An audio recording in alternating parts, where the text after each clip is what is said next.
Well, thank you very much. It's great to be here today, and I want to thank everyone for allowing me to come down and have an opportunity to talk to such a great group of young leaders. It's my first time down here at the Virginia Military Institute, and unfortunately, I'm not going to have a chance to spend enough time here, but I'm going to come back. It's a beautiful place, but more importantly than being a beautiful place, it produces great leaders, and I'm glad to be here. I'm glad to be here in front of this incredible audience here of cadets that are from all across our country, from all different backgrounds. That's what our Army is about. It's about diversity. It's about bringing people together from different cultures to work together to accomplish something greater than themselves. I'll have an opportunity to talk a little more about that. As you know, Virginia Military Institute has produced what I believe to be one of the greatest leaders in our nation has ever known, in General of the Army, George C. Marshall.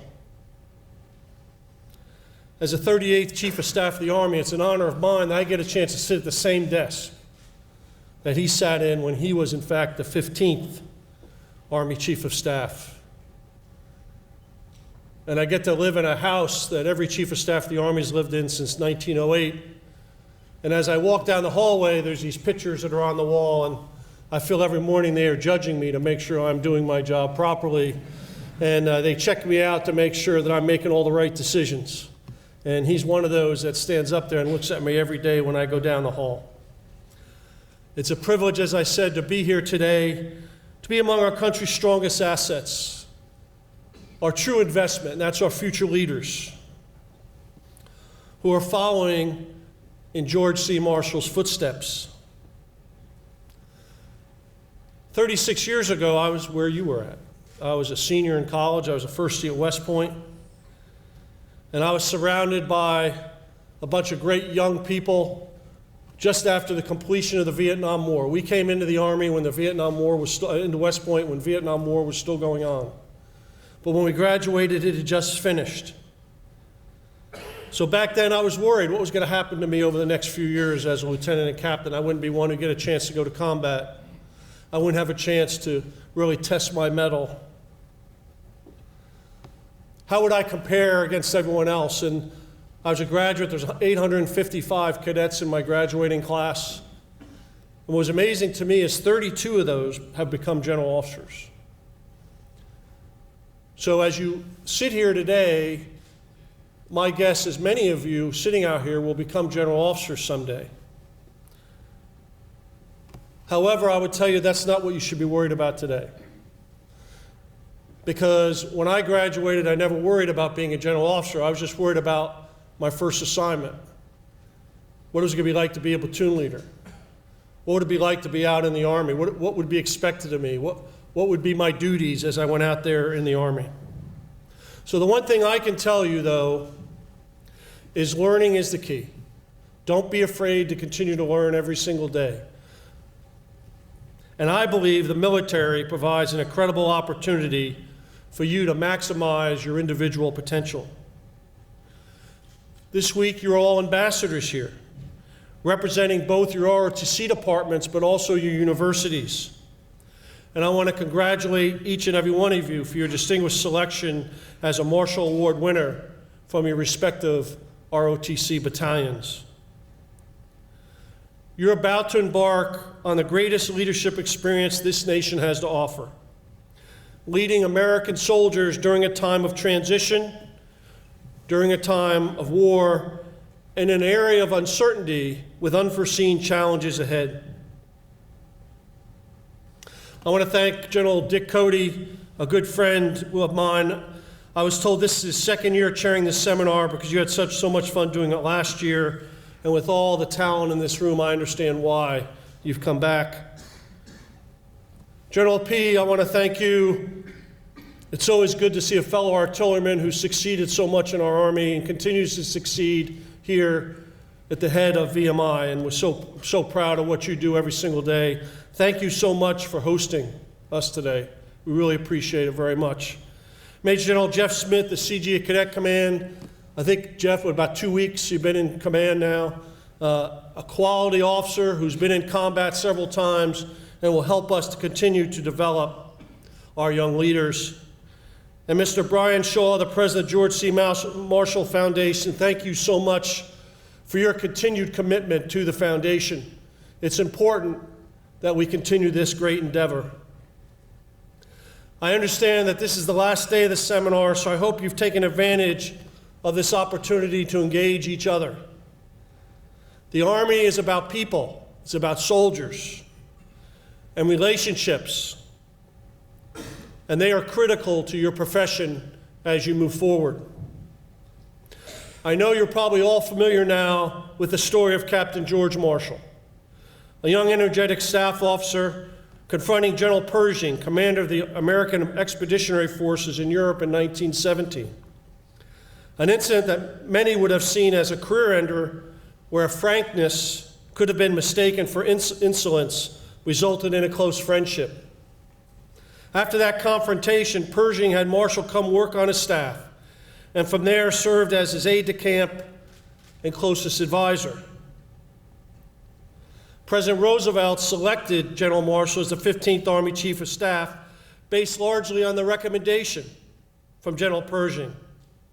So their enduring mentorship and friendship benefited our Army and benefited our nation. General Pershing even served as the best man in General Marshall's wedding. I'm not telling you this so you will challenge your senior officer in hopes that they make you their aide. Because first of all, I'm not sure being an aide is such a great job. You can ask my aide or not. But it's one of necessity.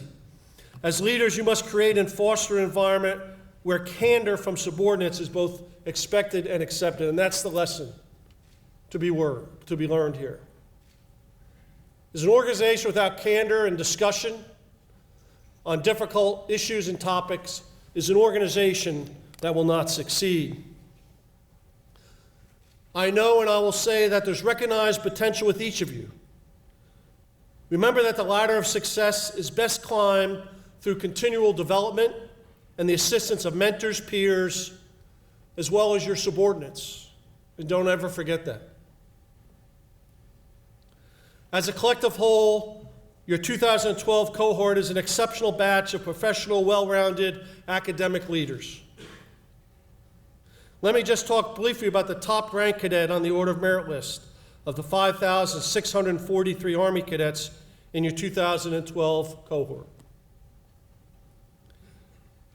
Cadet Maria Golituk is a 29-year-old graduate student at the University of Maryland, where she is the cadet commander of the Terrapin Battalion. She maintained a solid 4.0 GPA and works hard to keep her APFT score above 350. She is a single mother of 2 young boys, ages 4 and 6, and is also an auditor in the Maryland National Guard. And even more remarkable is that the United States is her adopted country. She was born and raised in Ukraine and recently earned her U.S. citizenship, encouraged by the wide range of job opportunities open to women in the United States Army.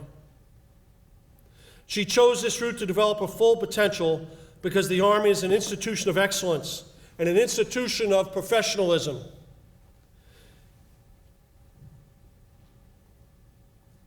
You've proven yourself, Cadet Golituk.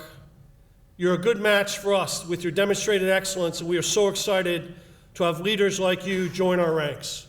If you could please stand up, I'd like to recognize you, please. Where are you? Are you here? Okay. I'm sure everyone here today has a story, where you come from and how you got here, and your reasons for joining the Army and being part of something greater than yourselves. Stories like that of Cadet Robert Heber Jr., who led a sniper team and has deployed 8 times to Afghanistan and Iraq. Cadet Jonathan Broderick spent 2 seasons as a semi-professional baseball player and is fluent in Arabic. And Cadet Frankie Hibbard made a smart move by switching to the Army from the Marines.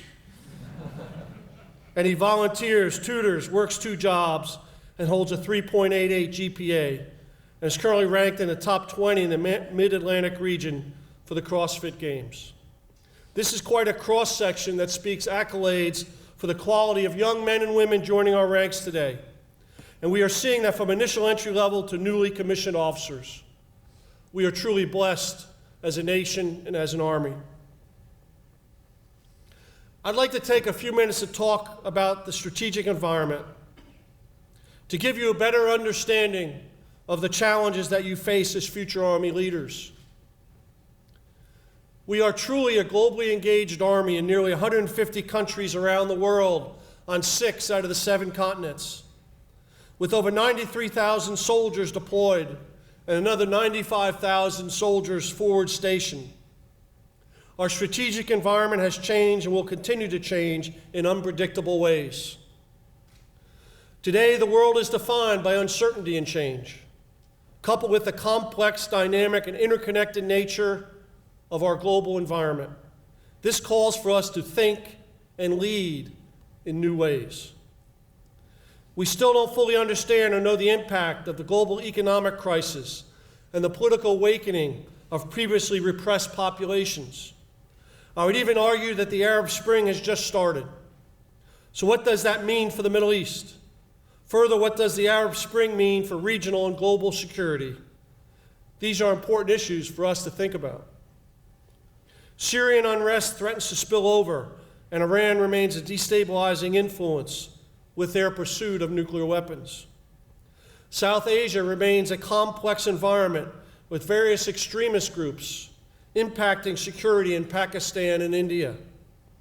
And in the Asia-Pacific, China's approach to regional competitors, especially over resources, and North Korea's lack of transparency continues to cause concern.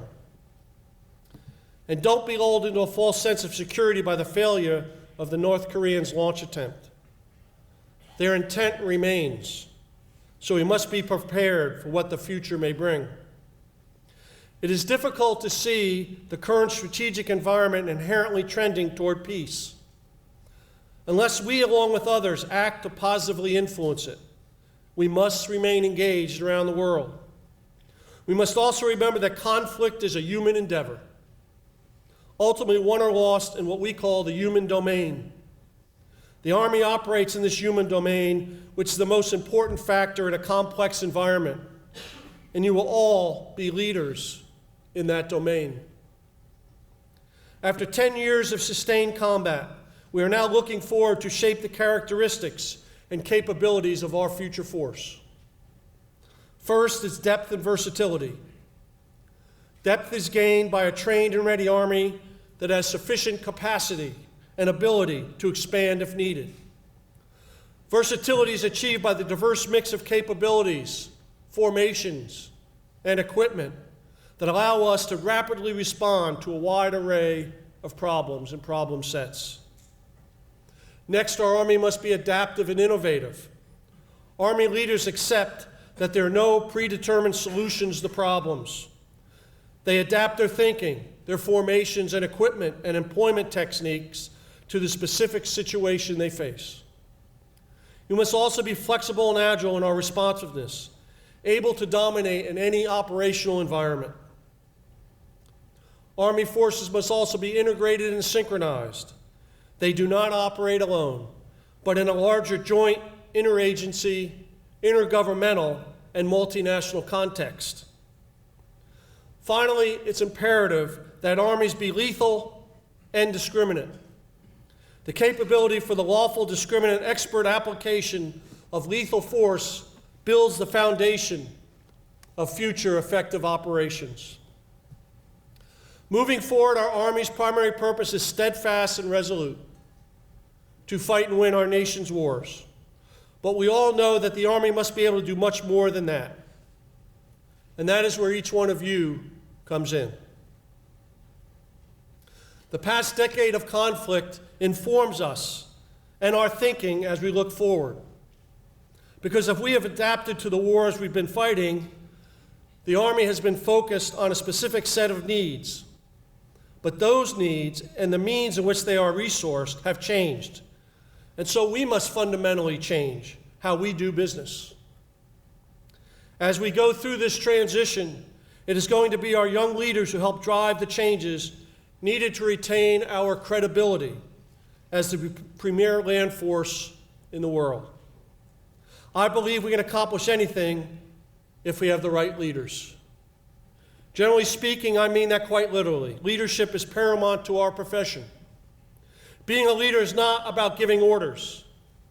It's about earning respect, leading by example, fostering a positive climate, maximizing resources, inspiring and motivating others, and building teams to promote excellence. Along the way, you'll make honest mistakes. We all do, and we all will continue to do that. You will face difficult decisions and dilemmas. This is all part of the process of learning the art of leadership.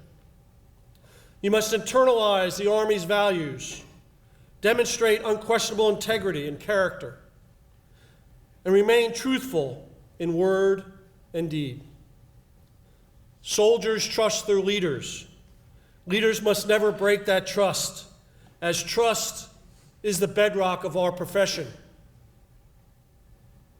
You'll be joining platoons of seasoned combat veterans, led by experienced platoon sergeants and squad leaders. So continually learn from your non-commissioned officers. You should be the moral and ethical compass that guides your platoon. I would suggest you do not go in and expect to dazzle them with your tactical brilliance. But soldiers want to know that their leaders care, that their leaders are prepared, that their leaders are willing to work, that their leaders are willing to put in the time, that the leaders will set high standards, that the leaders will enforce high standards. That's what they expect. They expect you to be firm but fair. I want to emphasize that. Firm but fair. Soldiers want to know the leaders are willing to make the tough decisions, establish and enforce high standards, but most importantly, inspire and demand excellence. When you wear this uniform, we are held expectedly to a higher standard than other professions. The Army is a standards-based organization. For everything you do, know the standard, be the standard, and enforce the standard. Soldiers, like everyone else, want to be part of a high-performing, successful organization. They want and expect high standards. They will look to you to inspire excellence. A good leader inspires his or her soldiers to have confidence in him. A great leader inspires them to have confidence in themselves. As platoon leaders, work to sustain these key leadership traits. Have a vision and lead your unit through those changes. Empower your subordinates and underwrite risk. Learn, think, and adapt to continually improve yourself and your platoon. As the Army moves through this transition, it will take extraordinary leaders and mentors from the top down to squad level to help reinvigorate the profession of arms. Being a part of our Army profession is about selflessness, as you are becoming part of something that's bigger than yourself. General Marshall had it right when he said that Army officers are intelligent. Give them the bare tree and let them supply the leaves. All of you have the foundational ethics, discipline, integrity, and honor to serve in the most respected institution in the United States as an Army officer in an all-volunteer Army, and that is the bare tree. Take the lessons you've learned this week. Go back to your campuses and share your notes. This is a great way to talk about the things the Army is doing, as you have learned firsthand this week. And as I look out among the audience today, I am absolutely encouraged by the Army's future, and I see incredibly talented and capable men and women who will soon raise their right hand and swear an oath to the U.S. Constitution, joining the ranks of legends like General George C. Marshall. And I remind you, as I remind everyone when I talk, that the strength of our nation is our Army. The strength of our Army is our soldiers. The strength of our soldiers is our families. And that's what makes this Army strong. Thank you very much for allowing me to talk to you today, and I look forward to your questions. Thank you very much.